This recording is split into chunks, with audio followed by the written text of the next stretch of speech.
Hi everyone, welcome to Honey Drops Tarot. This is a reading for the sign of Leo, Sun, Moon, Rising, or Venus. Leo, thank you so much for being here. Thank you for all of your likes, shares, and subscribes. I truly appreciate it. Just a quick note, please do not fall for any scammers. I will never reach out to solicit for a private reading. I do offer private readings, and if you're interested in signing up for one of those or in making a donation, you can find that information in my Buy Me a Coffee link, my official Instagram and TikTok, all listed in the About section of my YouTube page, and I thank you so much in advance. Leo, I hope that you're doing well. This reading is all about blockages and how to release blockages that are currently going on in your life. I'm going to be using two decks for your reading today. The first one is the Deep, Dark, and Dangerous Oracle deck for the overall energy, and for your tarot reading, the Pulp Tarot. At the end, I will read a slight little blurb from the book related to the card that comes out. This is for Leo, Sun, Moon, Rising, or Venus, please. Angel, spirits, guides, what messages do you have for Leo related to their blockages? Guna Kadit. Clearly this is in a different language that I'm not sure. Number 10. The word is blessings. Blessings. Something blocking your blessings. Number 10 can refer back to the Wheel of Fortune card in the major arcana of the tarot. The card of divine timing, good luck, good fortune, things falling into place, things happening in the right time.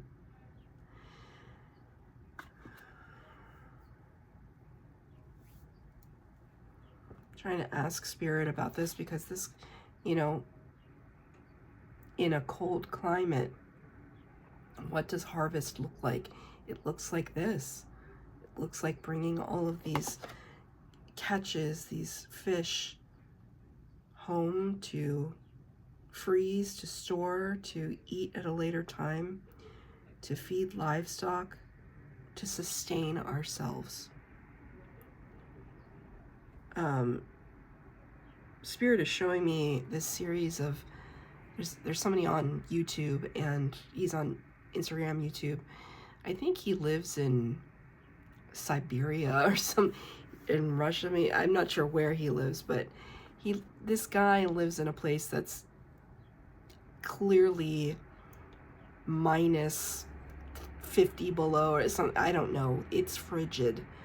And he chronicles his daily life, how he gathers things up in the spring, they forage, they hunt, they fish, and how they sustain themselves through the winter time. And I just find it so fascinating because it's such a different life than the one that I'm living. Thank you, Spirit. Maybe that's what it is. Is there something happening right now where you may be looking to other people for an indication of how to judge your blessings? That can be a tough place to be because, there's a saying that comparison is the thief of joy.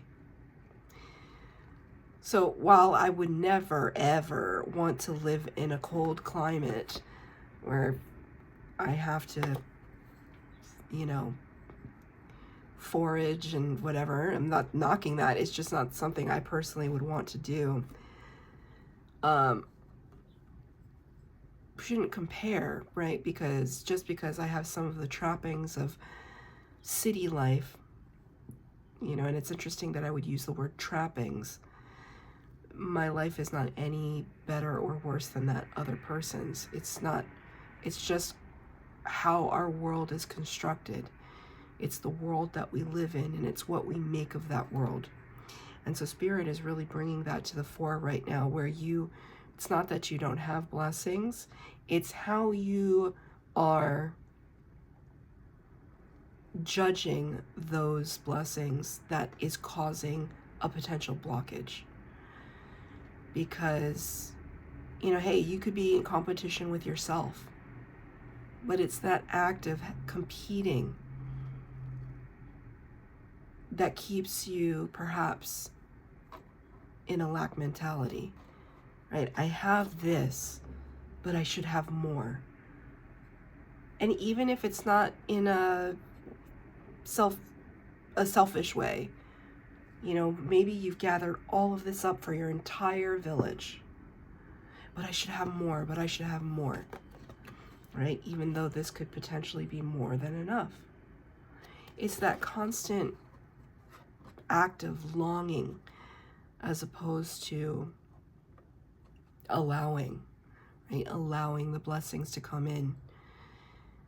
It's a tricky line, isn't it? When we manifest things, when we desire things, when we long for things, where our emotions are, where our energy lies, can either act as a bottleneck, or I guess a siphon, right? Or a hose, right? Where there's things, blessings that are free flowing because we are in alignment with that blessing, that manifestation, or gripping so tightly to that wish of that manifestation that we actually hinder its appearance in our life. And it's all mental, because Spirit is showing me abundance, right? So, or, you know, maybe it's not even, maybe you are rallying against the criticism of others. So let's say, for example, you are very satisfied where you are in life. You're very proud of yourself. You have what you need to sustain, and not just sustain, but to thrive. You might not be the richest person on your block, maybe far from it, but you're rich in your heart. You have good relationships and friendships. And you're counting your blessings. You're saying, I'm very blessed. But then there's a parent or a partner or a friend that puts you on your guard maybe and says, oh, is that what you're wearing? Is that what you're doing? Is that what you're working on right now? Right? So then in that way, it makes you second guess your blessings. So there's some disconnect here having to do with blessings. And how you define blessings, I think. Let's get some tarot on the table. 3 cards for the base spread, 3 cards for clarifier. There's no past, present, future for this reading. It's just general reading. Just a message. How we can, it's not even, I think it's not even about increasing blessings, although that would be nice, Spirit, for Leos. But it's just about releasing the, opening the valve.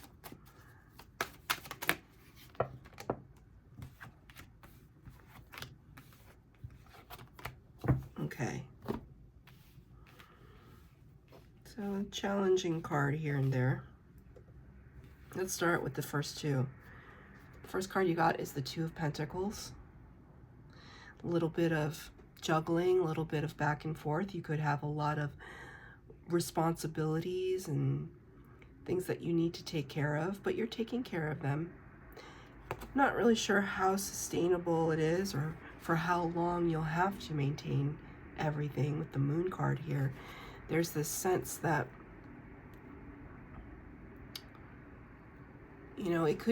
this could be your attitude right now. It's just like, yeah, I'm juggling a lot. And when is it going to end? I'm trying to discern that for myself, but it still seems like a mystery.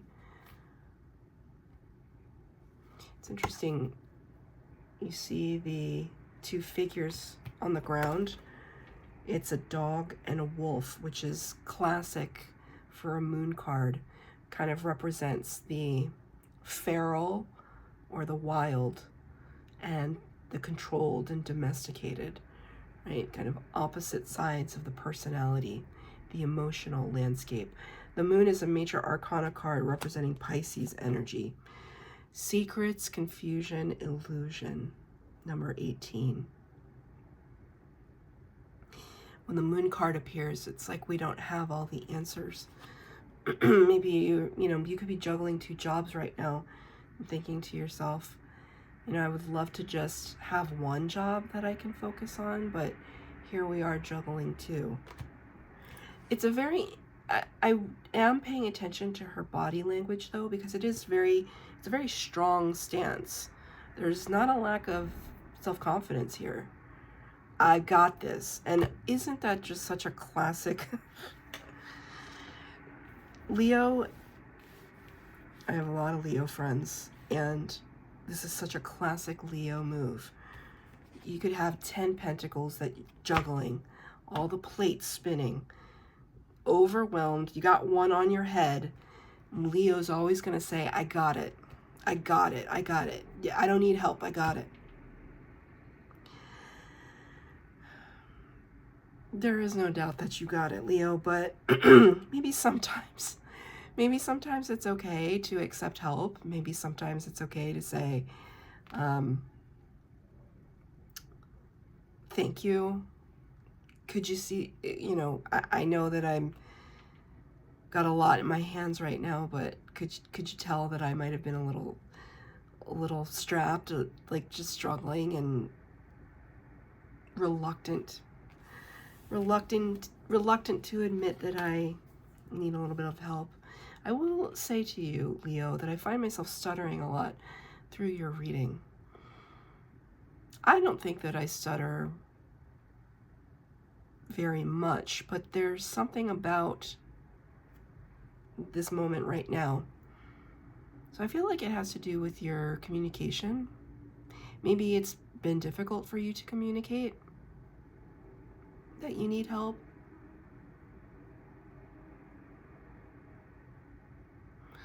There is also another option to this, which is that you're overwhelmed with blessings, that all of your manifestations have come true. But when the manifestations come true, then they become responsibilities. And then we would need to ask for help. Because it's almost like I see these 2 characters here.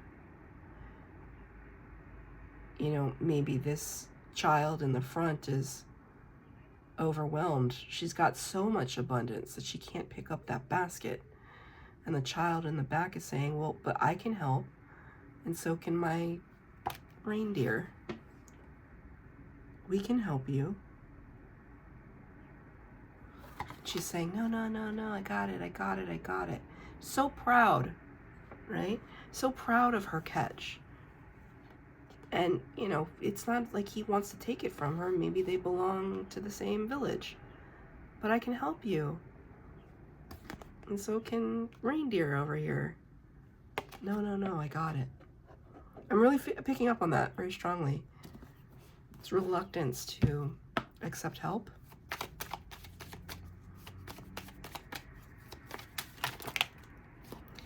Queen of Swords in the reverse. The Fool card.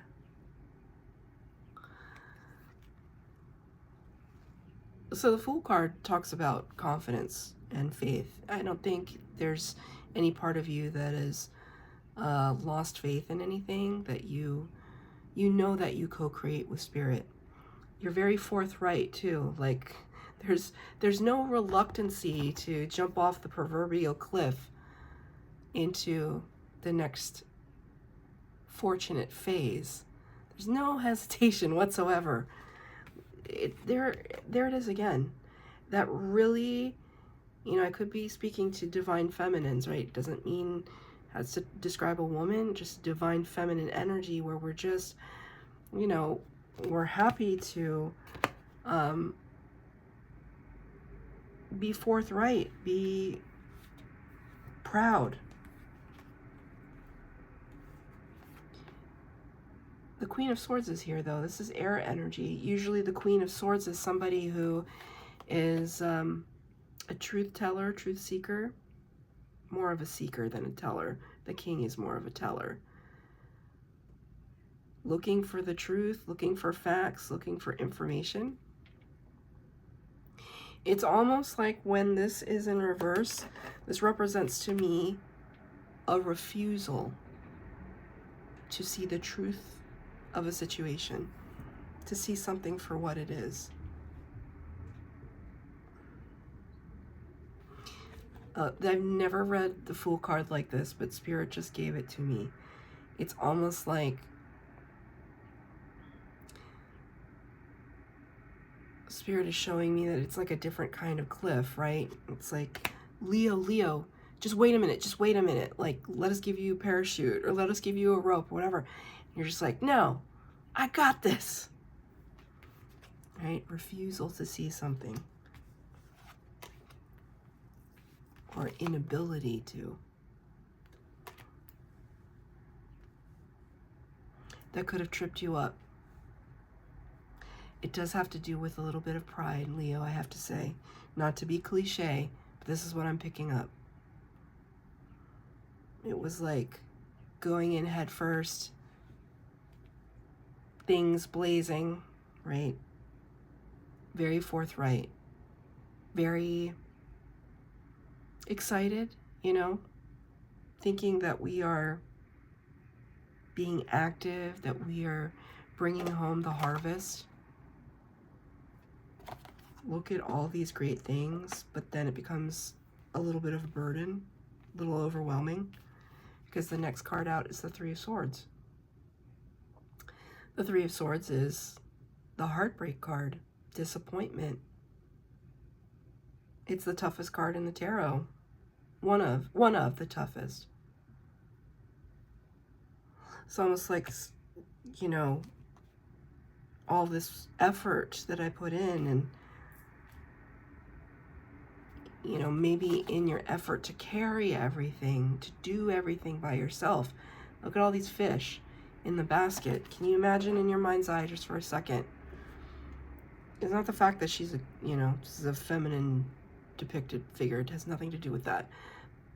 Let's just say there are a lot of slippery fish in a basket that is overflowing. And instead of asking for help to carry it back to the village, you're like, I got this. And here we are sloshing along, fish falling out left and right, left and right, left and right. So by the time you get back to your village, you have half of what you started with. There's something to it. There's something to that story. There's a disappointment here. I don't know. You have to fill in those blanks, but Spirit is showing it to me. It's disappointment. Something that you had previously wished for with the Nine of Cups. Wish fulfillment. Something that perhaps was very seductive to you. And I always call this my Mrs. Robinson card because it reminds me of The Graduate. The movie The Graduate with Dustin Hoffman. This really seductive character that he had no business even entertaining, right? But there's something here that was almost like a lure. It was almost like, I don't want to go so far as to say it was trickery, but I do think that perhaps you were wowed over by something that might not have been the best.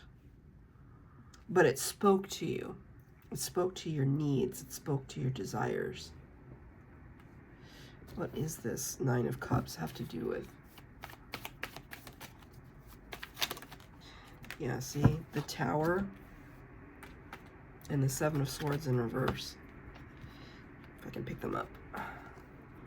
The Tower and the Seven of Swords. You got this in reverse. You see this? Seven of Swords is a card of trickery. Sometimes it can depict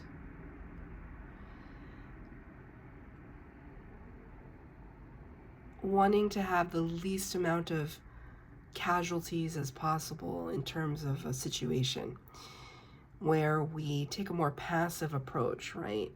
Like we're being sneaky. Like we still want to get the upper hand and the advantage, mentally speaking, because it's a swords card. It's an air energy.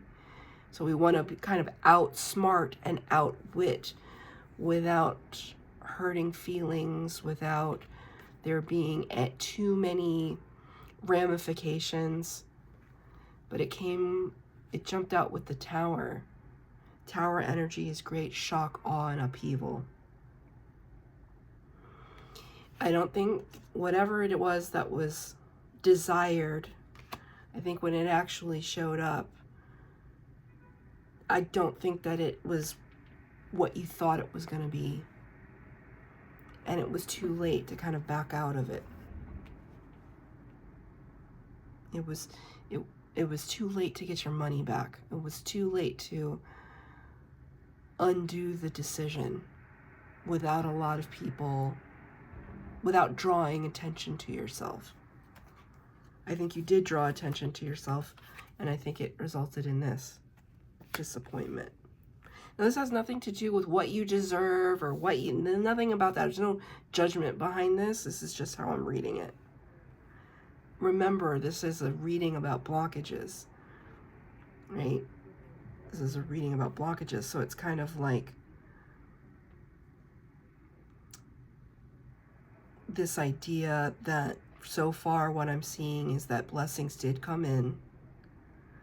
But it's almost like we wanted to handle everything for ourselves, and we got overwhelmed. Got really overwhelmed. We got carried away with ourselves. This is what I see here. And then Spirit had to come in and kind of shake things up a little bit. The last two cards, you got, you know, Wands cards to end this reading. 3 of Wands in the reverse and the 7 of Wands. So fire energy. This is your energy. The 3 of Wands talks about waiting for the perfect moment, when there never is a perfect moment. They're just a series of moments. And the 7 of Wands talks about protection, defensiveness, blocking, guarding, fending, right? Beating them off with a stick. This sense here that whatever you had been waiting for,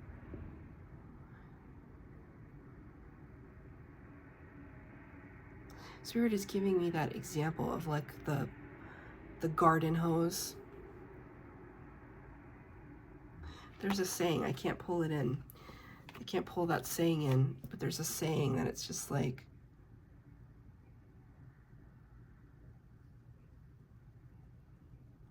it's something like, instead of like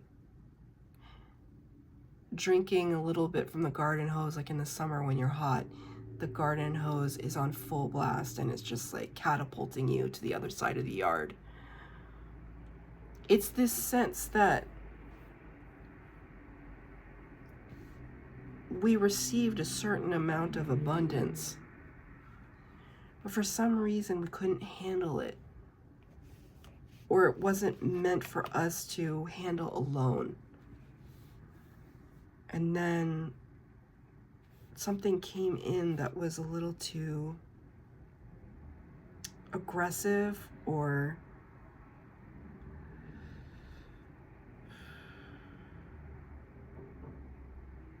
more than we could sustain. I'm gonna get one more card for this 7 of Wands. What are we blocking?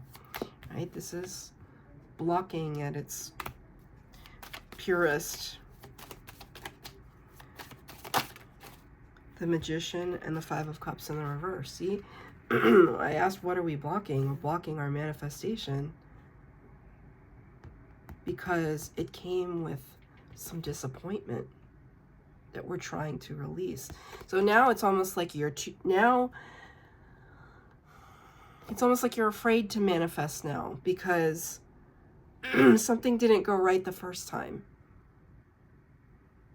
Right? All of this, because I'm not reading a timeline, all of this could be in your past, like your deep past.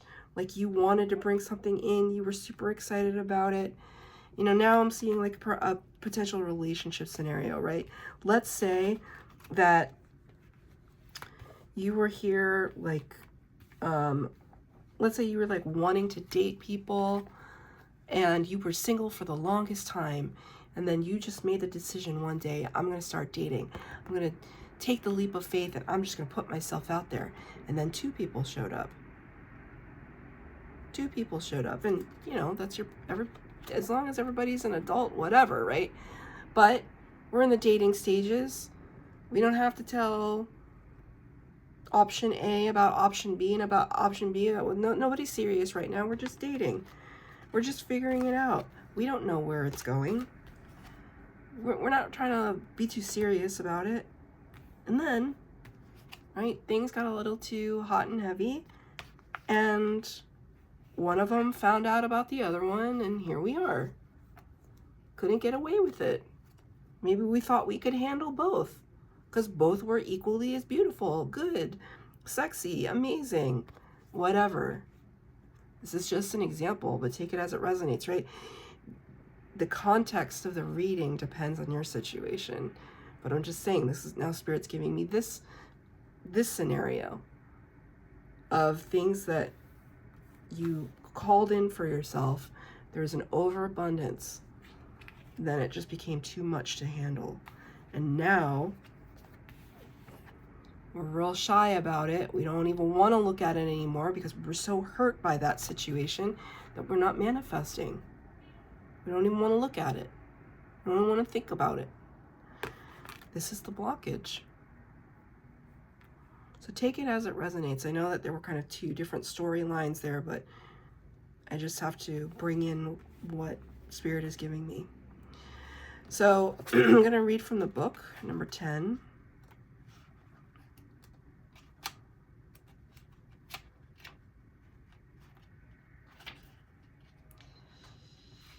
Spirit. Okay, thank you.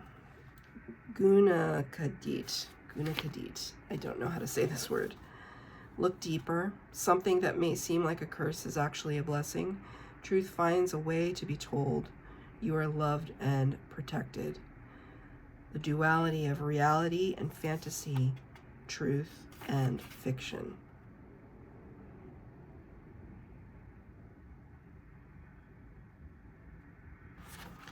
Truth and fiction. I think it's this sense that